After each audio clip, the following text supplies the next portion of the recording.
Shalom Bapak Ibu, Saudara-saudara yang kekasih dalam Tuhan Yesus Kristus. Kembali kita bertemu untuk mempelajari firman Tuhan. Dan marilah kita berdoa.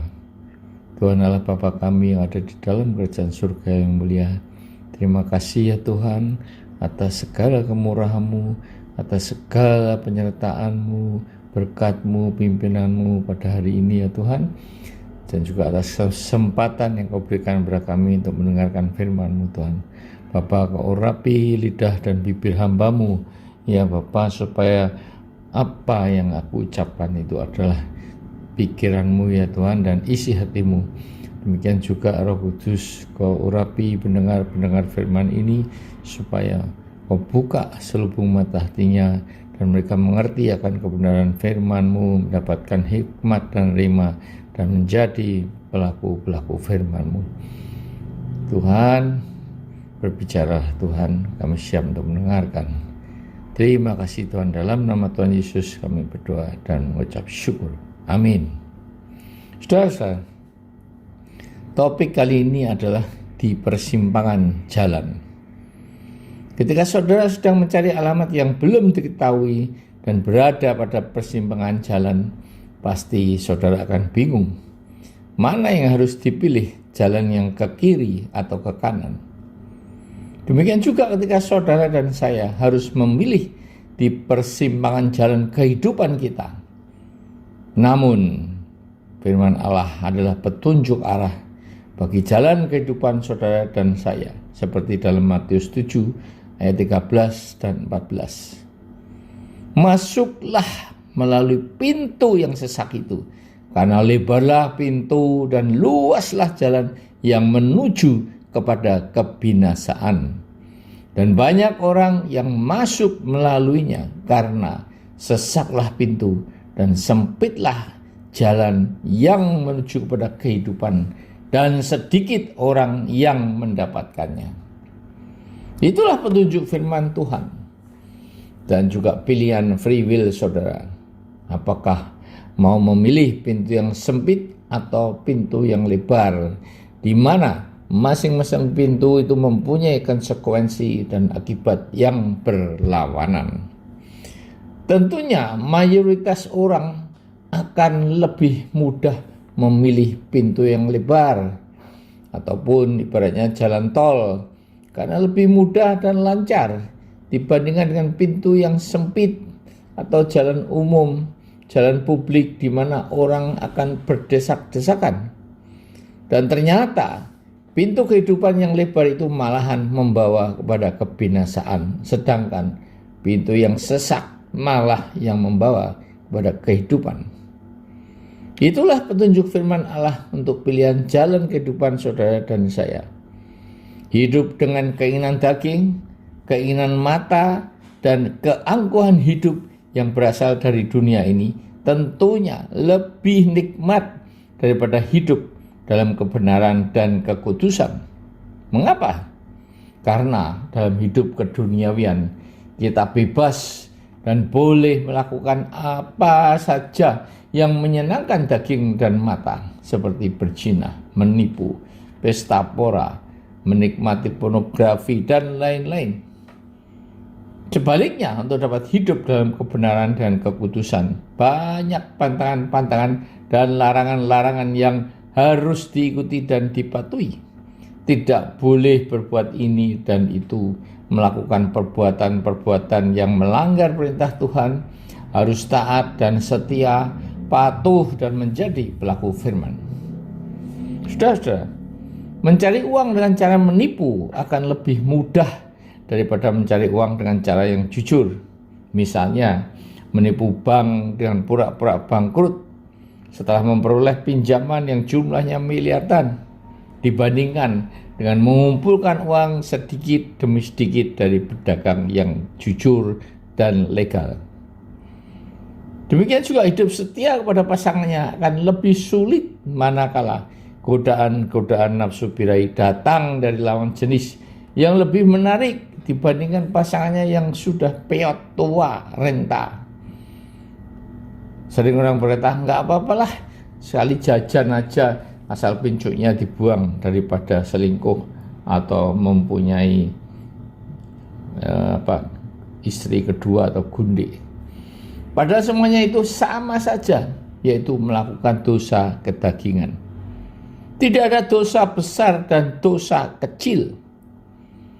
Perbuatan dosa-dosa kedagingan memang ibaratnya adalah jalan tol, enak, serba lancar, sekalipun harus membayar dibandingkan dengan jalan umum di mana banyak kendaraan-kendaraan besar, bis, truk kontainer, mobil-mobil sedan, motor, dan sering macet karena adanya pasar tiban pada hari-hari tertentu.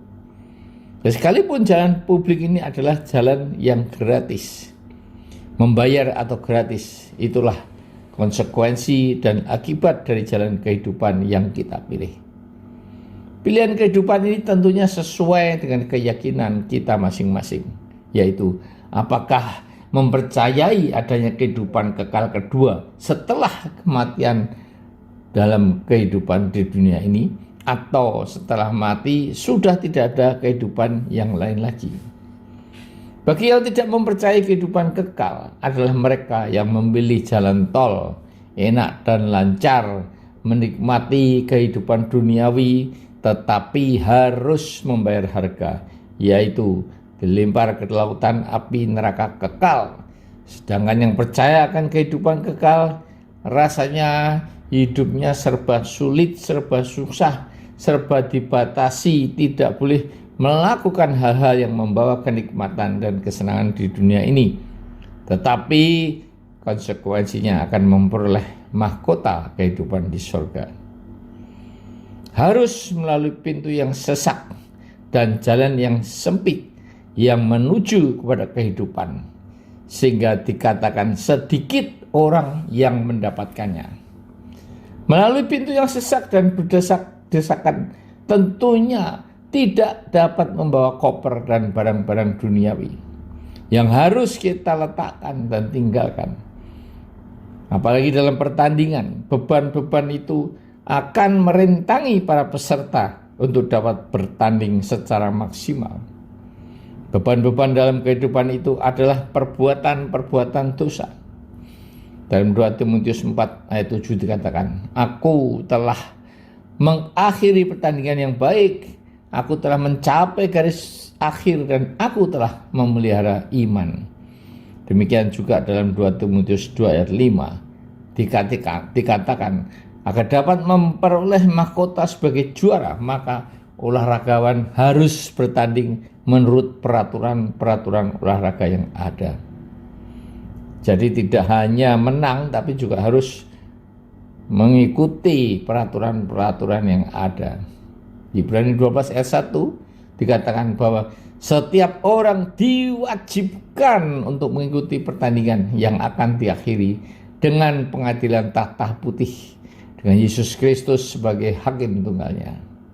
Nah, bagi yang tidak menang dalam pertandingan kehidupan ini atau not finishing well seperti Yudas Iskariot dan Saul, maka namanya akan dihapus dari dalam kitab kehidupan seperti ditulis dalam Wahyu 3 ayat 5, yang berarti dilempar ke dalam lautan api kekal, yaitu neraka, menemani iblis.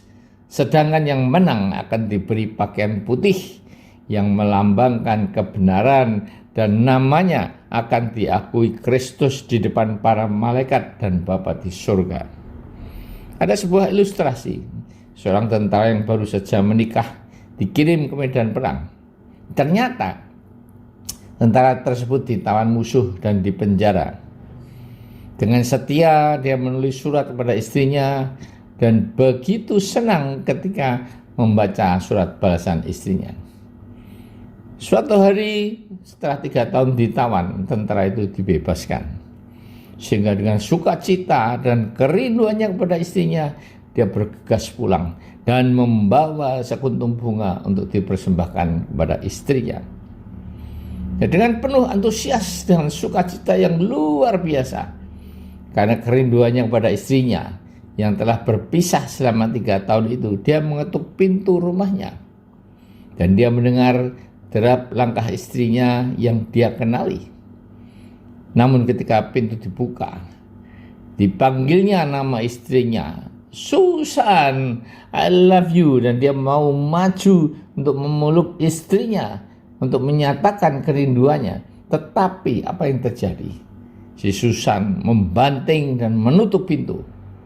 Ternyata selama ditinggal suaminya, Susan sudah mempunyai teman pria lain yang saat itu sedang berada di kamarnya.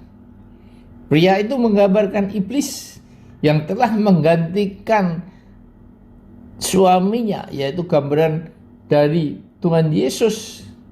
Ya, itulah gambaran orang percaya yang ketika mengalami masalah dan kesukaran-kesukaran dalam hidupnya, dia lebih memilih jalan pintas, jalan yang lebar, yang menuju kebinasaan, yaitu mempersembahkan hidupnya pada iblis yang dapat memberikan kesenangan-kesenangan duniawi daripada jalan yang sempit, berdesak-desakan, tetapi jalan yang benar dan menuju kepada kehidupan kekal di surga. Amin.